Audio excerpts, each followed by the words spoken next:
Actual గా ఏంటి అని అంటే అక్యురసీ ఎంత పెరిగినా కానీ ఎంబ్రియాలజిస్ట్ హెల్ప్ అనేది మనకి కనీసం ఒక 50% to 60% ఉపయోగం అయితే ఉంటుందండి. ఏంటి అంటే ఎంబ్రియోస్ ని మనం సెలెక్ట్ చేశాక మనం చూసినది ఎంబ్రియాలజిస్టులు చూసినది సెలెక్ట్ చేసి పెట్టాక దాన్ని మళ్ళీ అక్యురసీ కోసం అని ఒక్కసారి ఆర్టిఫిషియల్ ఇంటెలిజెన్స్ ద్వారా చూసుకుంటే 60 to 70% ద్వారా ఇంకొంచెం ఎక్స్ట్రా సెలెక్షన్ లో హెల్ప్ఫుల్ గా ఉంటుంది. సో ఆ సెలెక్టెడ్ ఎంబ్రియోస్ ని మనము యూప్లాయిడ్ ఎంబ్రియోస్ కి అంటే పెట్టంగానే ప్రెగ్నెన్సీ వచ్చేకి పాజిటివ్ రేట్ ఇంక్రీజ్ అయ్యే ఛాన్సెస్ కి ఎక్కువ ఉంటుంది అనేది మనం ఇప్పుడు వింటున్నాం. సో యాక్చువల్ గా ఎంబ్రియాలజిస్ట్ అనేది ఎంబ్రియాలజిస్ట్ సెలెక్ట్ చేసినప్పుడు ఒక 50 to 60% అయితే ఏఐ ద్వారా చేసినది 70 to 80% ఉంటుంది. ప్రెగ్నెన్సీ కంటిన్యూ అయ్యేది వీటి ద్వారా చూసుకుంటే మనకి 70 to 80% కంటే ఎక్కువ ప్రెగ్నెన్సీ పాజిటివ్ రేట్స్ ఎట్లయితే వస్తాయో ప్రెగ్నెన్సీ కంటిన్యూయేషన్ కూడా అంత బాగా ఉంటుంది అనేది ఇప్పుడు చూస్తున్నాం అన్నమాట. సో ఇంకా ఇవి స్టడీస్ లో ఉన్నాయి కాబట్టి మన ఇండియాలో ఇంకా కొంచెం టైం పడుతుంది కాబట్టి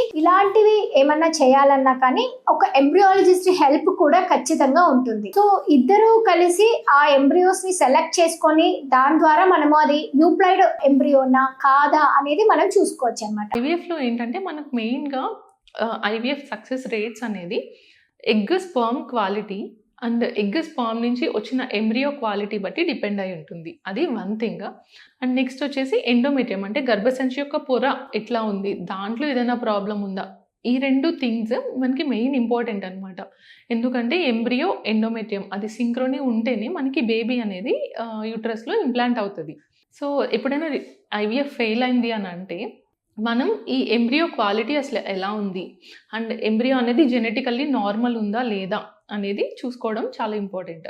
అండ్ ఎండోమెట్రియం అంటే యూట్రస్లో ఏదైనా ప్రాబ్లం ఉందా, అంటే యూట్రస్లో ఏదైనా కంతులు అంటే ఫైబ్రాయిడ్స్ అట్లా ఉన్నాయా, లేదంటే ఎడినోమయోసిస్ అంటాం గర్భసంచి సివియర్ వాపు ఉంటుంది కొంతమందికి. సో ఇలాంటి ఫ్యాక్టర్స్ ఏమైనా ఉన్నాయా, ఫస్ట్ ఇవన్నీ రూల్ అవుట్ చేసుకోవడం కూడా చాలా ఇంపార్టెంట్ అనమాట.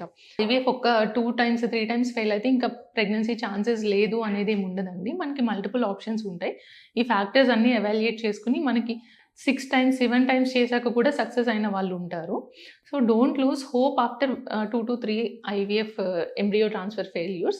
నార్మల్ సైకిల్ ఉంటే గైనిక్ ప్రాబ్లమ్స్ లేకపోతే మీకు ఖచ్చితంగా లోపల ప్రాబ్లమ్స్ ఏం లేవని మనము చెప్పలేం. సో కొన్నిసారి ప్రాబ్లమ్స్ ఉండొచ్చు. అంటే యూజువల్ గా మీకు 1 year న్యాచురల్ గా ట్రై చేసి దాని తర్వాత మీకు ప్రెగ్నెన్సీ అవ్వకపోతే ఖచ్చితంగా వెళ్ళి మీరు ఎవాల్యుయేట్ చేసుకోవడం ఇస్ ఆల్వేస్ ఇంపార్టెంట్. అంటే ఫీమేల్ సైడ్ లో, ఆడవాళ్ళ సైడ్ లో ఒక స్కాన్ చేసుకొని గర్భసంచి ఎలా ఉంది, గడ్డలు ఏదైనా ఉన్నాయా, పాలిప్స్ ఏదైనా ఉన్నాయా, అండాశయలో నీటిబుడలు ఉన్నాయా, నంబర్ ఆఫ్ ఎగ్స్ ఎలా ఉంది అదని చూసుకోవాలి. అండ్ దెన్ ఈవెన్ మేల్స్ కూడా ఇట్ అప్లైస్ సేమ్. అంటే నాకు స్మోకింగ్ ఆల్కహాల్ లేదు, I have a healthy life style, I have a normal weight, but still నేను సెమెన్ అనాలిసిస్ చేసుకోవాలంటే ఖచ్చితంగా చేసుకోవాలి. మీ సెమెన్ అనాలిసిస్ చేసుకున్నాక మనకు ఒక ఐడియా వస్తుంది ఏదైనా ప్రాబ్లం ఉన్నాయా అనేది ఐడియా వస్తుంది. So even though you look normal, మీకు లోపల ప్రాబ్లం ఉంటుందా లేదా అనేది మనం ఎవాల్యుయేట్ చేశాక మాత్రమే తెలుస్తుంది. సో ఖచ్చితంగా నీడ్ ఉంటే మీరు ఎవాల్యుయేట్ చేసుకోండి. అండ్ దెన్ అవసరం ఉంటే as per your fertility doctor advice ప్రకారం యు మూవ్ ఫార్వర్డ్.